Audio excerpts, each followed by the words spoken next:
Hey everyone, welcome to this explainer. Okay, today we are tackling something absolutely crucial, exactly how to size a proper 48-volt 10kWh LiFePO4 battery bank. We're going to get into the exact cell configurations, the amp-hour calculations, and the actual real-world engineering logic behind it all. Let's just dive right in because here's the harsh reality.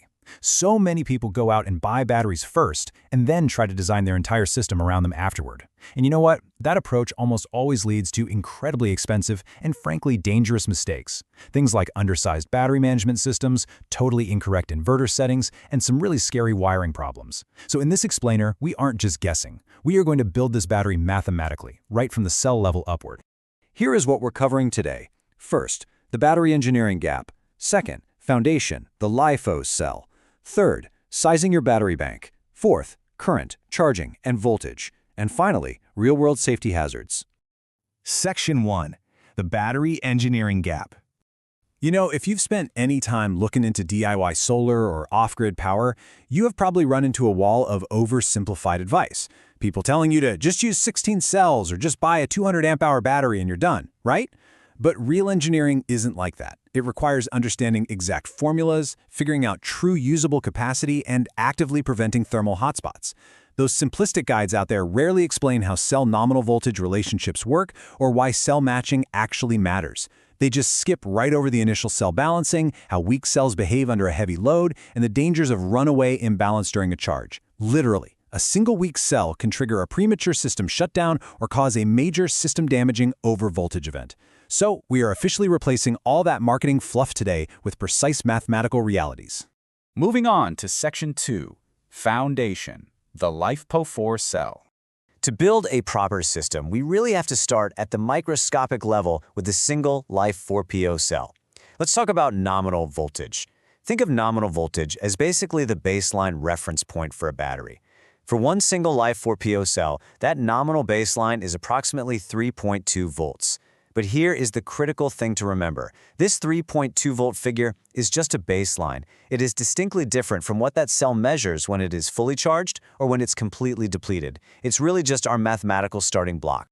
So what happens when we link a bunch of these together? Well, if we take 16 of those 3.2 volt cells and wire them in series, the voltages add together. 16 times 3.2 equals exactly 51.2 volts. And honestly, this perfectly illustrates a huge source of confusion in the off-grid world. The industry broadly labels all these setups as 48-volt systems, mostly just for marketing and legacy reasons. But technically, mathematically, you are building a 51.2-volt nominal system. Keeping that actual exact number in your head is absolutely vital for the math we're about to do. All right, Section 3, Sizing your battery bank. Now that we know our true system voltage, we can shift gears and figure out how to hit our 10 kilowatt-hour energy target. Let's walk through some straightforward algebra. Battery energy is simply calculated as voltage multiplied by amp hours. So, to find the amp hours we need, we just work backward.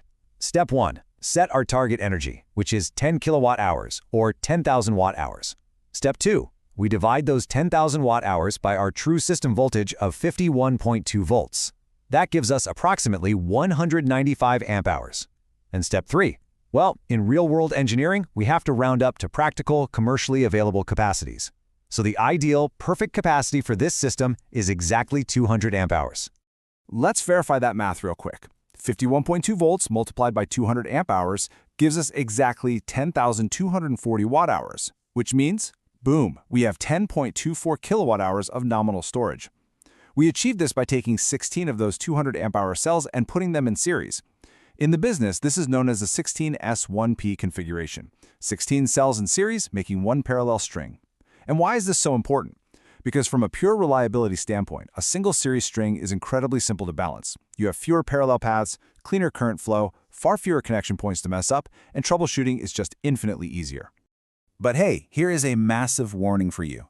10.24 kilowatt-hours nominal does not mean 10.24 kilowatt-hours usable. You really want to operate your system in that primary sweet spot of energy, between a 10% and 90% state of charge. That remaining 20%, that is your battery life reserve. Look, even though LiFePO4 chemistry is incredibly resilient, repeatedly draining it down to absolute zero is going to drastically increase stress on those cells. By maintaining that reserve buffer, you are guaranteeing maximum cycle life and rock-solid long-term reliability for your setup. Okay, on to section 4, current, charging, and voltage. Now we're getting into the nitty-gritty, critical operational parameters for your inverter and charging gear. 58.4 volts. Seriously, write this number down. You absolutely must memorize it. Remember earlier when I said 3.2 volts was just a nominal baseline? Well, a fully charged LiFePO4 cell actually reaches about 3.65 volts. Multiply that 3.65 volts by our 16 cells in series, and we hit a strict full charge requirement of exactly 58.4 volts.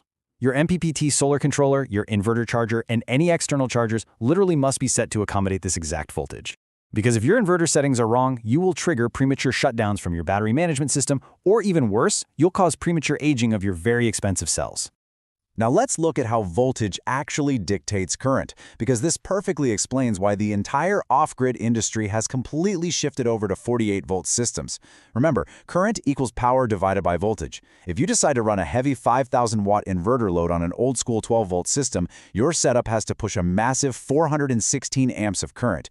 That requires incredibly thick, crazy expensive cables, and it generates dangerous amounts of heat. But when we step that up to 48 volts, that exact same 5,000-watt load only draws about 104 amps. Higher voltage means much lower current, which means thinner cables, far less voltage drop, and quite frankly, a massively safer, more efficient system overall. Because of these massive currents, we absolutely have to talk about your battery management system, or BMS. A standard run-of-the-mill 100-amp BMS, it is dangerously inadequate for a 5,000-watt system like this. Your BMS has to smoothly handle the continuous load, the peak charging currents, and those crucial high motor startup surges. Think about it, a 5,000-watt inverter can easily surge way past 100 amps the second a well pump, a refrigerator compressor, or an air conditioner kicks on. This makes upgrading to a robust 150-amp or 200-amp BMS not just a suggestion, but an absolute necessity for system stability. Which brings us to section 5, real-world safety hazards. We need to take a serious tone here for a second, because we are dealing with the incredibly high-stakes reality of stored DC energy. A 10 kilowatt-hour LiFePO4 battery bank can deliver terrifying amounts of fault current in a fraction of a second during a short circuit. If you accidentally slip and drop a metal wrench right across the wrong terminals, the results are catastrophic. We are talking instant arc flashes, completely vaporized tools, melted solid copper bus bars, and severe electrical burns. This is exactly why using properly rated fuses, heavy-duty DC disconnects, and insulated terminal covers are absolutely non-negotiable. You are building a powerhouse here, and it must be respected. There's another really sneaky hidden danger that exposes itself when people try to expand their systems by adding battery banks in parallel. If you connect them using unequal cable lengths, the electricity just takes the path of least resistance. This causes unequal current sharing, where basically one battery is forced to do all the heavy lifting. That leads to nasty thermal hotspots and really premature wear. Using equal cable lengths is a strict, critical engineering requirement to ensure perfect balance, safe loads, and maximum lifespan across all your parallel strings. So, what is the big takeaway from all of this? The core philosophy here is that true battery design is never, ever just about buying a big box of capacity. It is a complete, beautifully integrated electrical system. Your battery cells, the BMS, the fuses, the cables, and the inverter, they all have to be designed mathematically to work together as a team. It's all about managing the current, controlling the heat, ensuring rock-solid protection, and guaranteeing balance.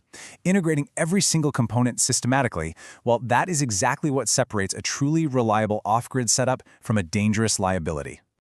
And that brings us to the end of our explainer.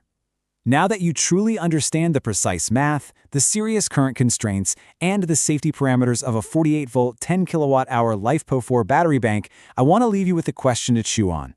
Based on everything we just discussed, what size inverter would you pair with this exact setup? Think about your continuous loads, your surge limits, and that crucial BMS rating. Apply these engineering principles to your own designs, stay safe out there, and keep learning.